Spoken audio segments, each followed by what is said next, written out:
And so we have to fundamentally challenge how we do business and get those teachers through data who have demonstrated ability to drive student achievement, to really dramatically improve student outcomes, to go where we need them the most. And I would say that's the other gap that maybe wasn't here. We talked about some other gaps. I think we have a talent gap. And it's a gap between wealthier districts or easier districts to work in and the districts that need the most help. And we need to be very, very creative in thinking about that very differently.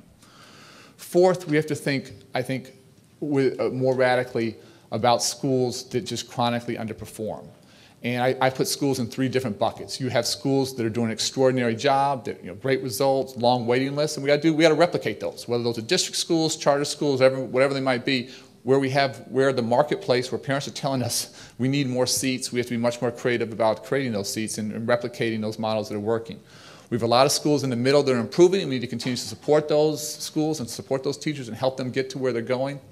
But if at the bottom, and I've talked about just the bottom, if we just took the bottom 1% of schools in our country, we have about 95,000 schools, call it 100,000. If we took the bottom 1% each year around the country, not just on absolute test scores, but in schools where the gains are very, very low. So in fact, students are falling further and further behind. They're not catching up. Well, if we took the bottom 1,000 schools every single year and did something radically different, moved out the adults, brought in great new teams of adults, literally turned those schools around. Stop tinkering around the edges, stop just working about marginal, incremental change, fundamentally took them on with an entirely different team. And if we did that 3, 4, 5 years in a row, we could eliminate that bottom 5, 6, 7% or whatever it is of our school portfolio around the country. Think what that would do for closing the achievement gap amongst races, amongst different incomes, and think what that would do to drive the country forward. We have very few states, very few school districts that are dealing openly and honestly with those issues. And I think we have to take that on in a whole different way. Fifth, this idea of hope is a huge one to me. I don't think we need to come up with a brilliant, next set of brilliant ideas in Washington. We have extraordinary examples of schools beating the odds and children beating the odds every single day in states and districts around the country. What we have to do is do a much better job of listening and taking to scale what works. There are unbelievable examples. I would argue in the past 10, 15 years, there's just been this new energy, this new entrepreneurial spirit, new set of educational innovators and leaders who are dramatically improving student achievement. And we need to take those best practices and take them to scale. We have a $5 billion fund that we've created, a Race to the Top fund, where all we want to do is invest in states, invest in districts, invest in school systems, invest in nonprofits that are showing a demonstrable ability to drive student achievement. And if we can start to take those practices to scale, I think it will convince the broader public that may still not quite believe that poor children can learn or minority children can learn, and really demonstrate in a major way what folks can do. Finally, I think we have to find a way to better engage parents in the community. As I speak at forums like this, I often feel like I'm preaching to the choir. I'm seeing the same faces at meeting after meeting. The sense of outrage that folks in this room feel, I don't think is shared around the country. And for this to ultimately succeed, we need to be much more creative. I challenge all of us, and we're spending a lot of time thinking about this in our team, how we get parents, how we get community members to step up and say, my child deserves better. My child must have something better and must have it today, not 5 years from now, not 8 years from now when we lose another generation of children, but they must have it now. And so how we collectively think about how we broaden these rooms out to really get parents and community members in the religious community clamoring for better schools and better school districts and actively recruiting the best and brightest teachers to come into communities where they haven't served before. And so how this room gets exponentially grown, I think is hugely important to sustaining what we need to do. I absolutely agree with Chancellor Klein. I'm a huge fan of his. This is a battle. This is less than an intellectual battle. This is absolutely a battle of courage and of will. We have the ideas, we have the examples, we have these success stories. What we have lacked is the courage to child by child, district by district, take on these tough, intractable problems and fundamentally challenge the status quo.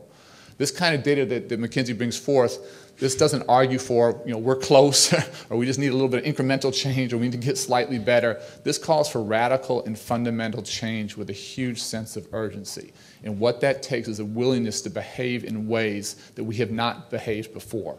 If we keep doing the same thing, we're going to keep getting the same results. And so the more we can push the envelope, have the political courage, have the will to take on the status quo, change fundamentally, and all of us have to change our behavior. I always want to be clear about that. I'm not pointing fingers at any one group. The Department of Education, I think, has been a part of the problem. We're trying to be very, very self-critical. We've often been this large, bureaucratic, compliance-driven agency that wasn't driving change and wasn't driving innovation. We're trying, it's easy to talk about, hard to do. We're trying to fundamentally change the business we're in from being that big bureaucratic agency to an agency that drives innovation and scales up what works and helps to replicate best practices. And as we challenge ourselves every day, I challenge all of you from your different walks of life, business community, nonprofits, educators, union leaders, whatever it might be, to think about how you fundamentally change the business you're in and change your behavior, and most importantly, change how we all interact together so that we can get to the results we need. Finally, I'll just close that if we can't do this now, I don't know if this is ever going to happen.